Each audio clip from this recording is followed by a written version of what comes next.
Islam. Agama Islam memiliki aturan-aturan yang baik dalam hal ekonomi.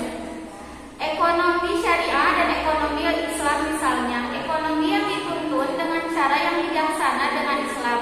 Persoalan muamalah ekonomi sudah ada sejak zaman Nabi Muhammad SAW, yakni persoalan hubungan ekonomi sehari-hari antara seseorang dengan seseorang lainnya dalam urusan kebutuhan hidup. Dan tentunya ekonomi Islam saling berkaitan dengan hukum Islam atau tata cara Islam. Contohnya ada tata cara bermuamalah yang baik dan benar, sewa menyewa, gadai, hibah, simpan pinjam, tatrib, mengharamkan riba. Dengan firman Allah Subhanahu wa taala, dan Allah telah menghalalkan jual beli dan mengharamkan riba. Quran surat Al-Baqarah.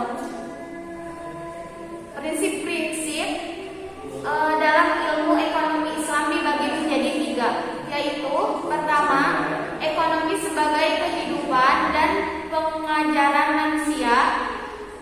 Kedua, ekonomi dalam perencanaan pemerintahan. Ketiga, ekonomi teori dan ilmu politik. Islam merupakan agama yang teratur. Semua hal mengenai kehidupan dunia akhirat telah dicantumkan dan dijelaskan di dalam Al-Quran dan Al-Hadis. Dari mulai bangun tidur sampai mau tidur lagi, semuanya ada, termasuk juga sumber karakteristik ekonomi Islam. Materi selanjutnya akan dijelaskan oleh teman saya, yaitu Heran Nurayani. Mekanisme pasar Islam. Pasar adalah tempat bertemunya antara penjual dan pembeli dan melakukan transaksi barang atau jasa. Pasar merupakan sebuah mekanisme pertukaran barang dan jasa yang alamiah dan telah berlangsung sejak awal peradaban manusia. Dalam konsep Islam, mekanisme pasar yaitu penentuan harga yang dilakukan oleh ketentuan pasar, yaitu kekuatan permintaan dan penawaran. Penentuan permintaan dan penawaran haruslah terjadi secara sukarela, tidak ada pihak yang merasa terpaksa atau melakukan transaksi pada suatu tingkat. Mekanisme pasar adalah gambaran bagaimana produsen dan konsumen menyepakati harga dan kuantitas. Harga berfungsi sebagai sinyal untuk mengalokasikan sumber daya. Adapun larangan-larangan yang mengganggu mekanisme pasar Islam. Yang pertama, talaki rukban. Yang kedua, mengurangi timbangan. Yang ketiga, menyembunyikan barang cacat karena penjual mendapatkan harga yang baik untuk kualitas barang yang buruk. Yang keempat, transaksi najasi. Yang kelima, ikhtiar. Yang keenam, gabah fahisi besar dilarang, yaitu menjual di atas harga pasar. Oke, untuk materi selanjutnya akan dijelaskan oleh teman saya juga yang bernama Ninit. Yang selanjutnya ada struktur pasar. Yang pertama ada pasar persaingan sempurna, yang mana pasar persaingan sempurna merupakan struktur pasar atau industri yang terdiri dari banyak penjual dan juga pembeli. Dan setiap penjual dan pembeli tidak dapat mempengaruhi keadaan pasar. Dan pasar ini merupakan pasar yang ideal karena memaksimumkan kesejahteraan masyarakat. Ciri-ciri pasar persaingan sempurna. 1. Terjadi penjual dan pembeli. 2. Pasar persaingan penentu harga. 3. Barang bersifat homogen. 4. Setiap perusahaan bebas keluar dan masuk pasar. 5. Menghasilkan barang serupa. 6. Terdapat banyak perusahaan di pasar. 7. Pembeli mempunyai pengetahuan sempurna mengenal pasar. Contoh pasar persaingan sempurna diantaranya pasar tradisional, pasar modal, dan dan pasar uang serta bursa efek.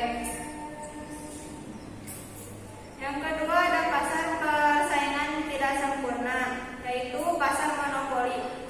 Pasar monopoli adalah suatu bentuk pasar di mana pasar tersebut dikuasai oleh satu pihak yang memiliki kuasa lebih. Ciri-ciri pasar monopoli adalah yang pertama hanya mendapat satu penjual atau produsen dan banyak pembeli. Yang kedua barang yang tidak diperjualbelikan, tidak memiliki substitusi, tidak ada barang pengganti. Yang ketiga penentuan harga oleh produsen.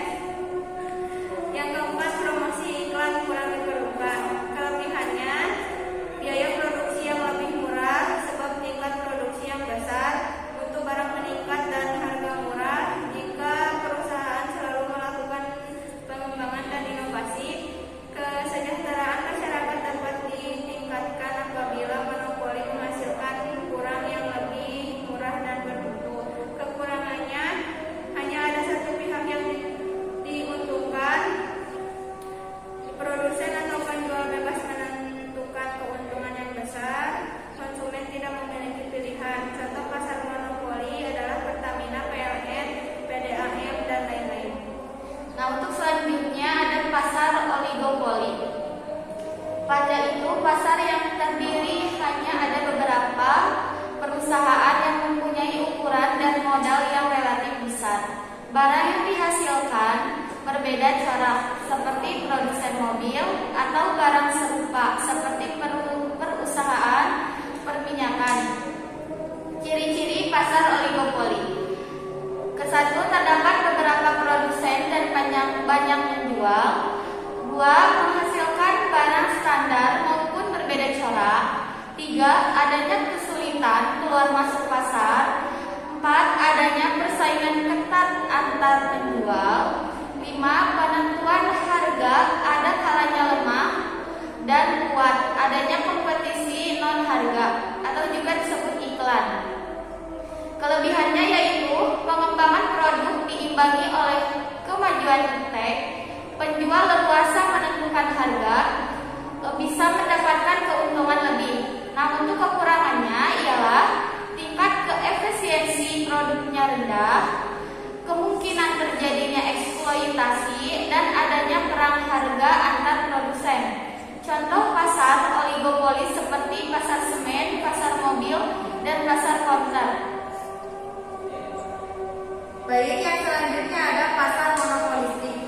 Pasar monopolistik yaitu bentuk pasar yang mendekati pasar persaingan sempurna dan pasar monopoli, di mana banyak terdapat penjual atau produsen dengan menjual suatu produk yang sama, namun ada karakteristik yang berbeda. Ciri-ciri pasar monopolistik: yang pertama ada banyak penjual atau produsen di dalamnya. Dua, adanya diferensi produk. Tiga, perusahaan memiliki sedikit kekuasaan mempengaruhi harga. Empat, produsen bebas keluar masuk pasar. Lima, perlunya suatu promosi. Enam, barang yang diperjualbelikan bersifat heterogen.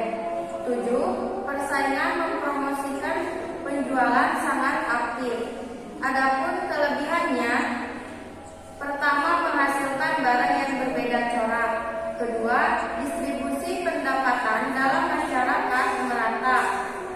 Selanjutnya ada kekurangan. Pertama, operasinya tidak seefisien pasar persaingan sempurna karena harga lebih tinggi, kualitas produksi rendah, dan pada keseimbangan tidak tercapai efisiensi produktif dan efisiensi alokatif. Kedua, perusahaan tidak mempunyai galakan untuk inovasi. Contoh dari pasar monopolistik yaitu pasar handphone, pasar motor, dan juga pasar komputer. Cukup sekian presentasi dari kami. Mohon maaf bila ada